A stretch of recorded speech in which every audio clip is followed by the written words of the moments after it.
Islamabad high court सहाफ़ियों की हिरासानी के मामले पर मुसलसल सख्त ऑब्जर्वेशन दे रही है। FIA की जानिब से इख्तियारात के बेजा इस्तेमाल पर बरहम नजर आ रही है। साइबर क्राइम कवानीन के तहत FIA की कार्रवाइयों पर अदालत सवालात उठा रही है। गिरफ्तारियों और नोटिस के जरिए सहाफ़ियों को हिरासा करने पर FIA अफसरान की सरजनिश भी हो रही है और इन कार्रवाइयों का तरीक़ाकार और सवालात की जद में है। अदालत ये भी कई बार कह चुकी है कि FIA इस तासुर को ख़त्म करे कि वो चंद मखसूस सहाफ़ियों को ही टारगेट करती है। सिर्फ यही नहीं, FIA ने खुद भी इस्लामाबाद हाई कोर्ट में ये यकीन दहानी कराई थी कि साइबर क्राइम कवानीन के तहत कार्रवाइयों के लिए बाकायदा SOPs बना लिए गए हैं। मगर अहम बात यह है कि FIA की अपनी यकीन दहानी के बावजूद उसके तर्ज अमल में कोई फ़र्क नहीं आया और यकीन दहानी के बाद भी ऐसे वाक़यात रिपोर्ट हुए जिसमें सहाफ़ियों को वैसे ही हिरासा किया गया जैसे पहले किया जाता था। आज इसी बात पर इस्लामाबाद हाई कोर्ट ने भी FIA पर सख्त बरहमी का इज़हार किया और कानूनी तरीक़ाकार पर अमल किए बगैर लाहौर में 2 सहाफ़ियों को गिरफ्तार करने वाले FIA के अफसरान के खिलाफ कार्रवाई के अहकाम दिए हैं।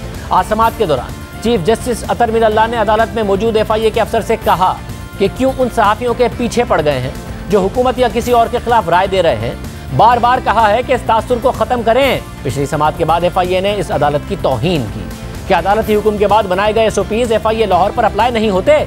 इस पर FIA के अफसर ने जवाब दिया कि FIA लाहौर पर भी वही SOPs अप्लाई होते हैं। उसका सर्कुलर भी इशू किया था। चीफ जस्टिस ने मजीद कहा कि आपके खिलाफ जो तासुर है आपने उसको कन्फर्म कर दिया है। एक आम शहरी को डराने के लिए FIA का एक नोटिस ही काफ़ी है, इसलिए इसे नज़रअंदाज नहीं करेंगे।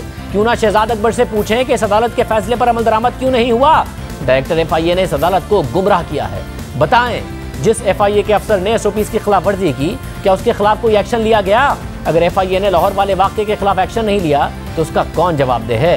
कहा था तासुर ख़त्म किया जाए कि कार्रवाइयाँ सिर्फ चंद सहाफ़ियों के खिलाफ हो रही हैं। इस पर एडिशनल अटॉर्नी जनरल ने अदालत से कहा कि हमारा प्लान था कि प्रेस एसोसिएशन के साथ भी कोऑर्डिनेट करने का मैकेनिज्म बनाएंगे, एक चांस दे दें तो हम देख लेते हैं। इस दौरान चीफ जस्टिस ने मजीद कहा कि जिन अफसरान ने लाहौर में ये काम किया उनके खिलाफ एक्शन लेकर मिसाल बनाएं। अगर उन अफसरान के खिलाफ एक्शन लेकर मिसाल नहीं बनाई जाती तो पटिशनर्स के खदशात दुरुस्त साबित होंगे। चीफ जस्टिस अतर मिनल्लाह ने आज ये भी कहा कि अगर कोई राह चलता शख्स वज़ीर आज़म के खिलाफ शिकायत कर दे तो क्या FIA वज़ीर आज़म को बुला लेगी?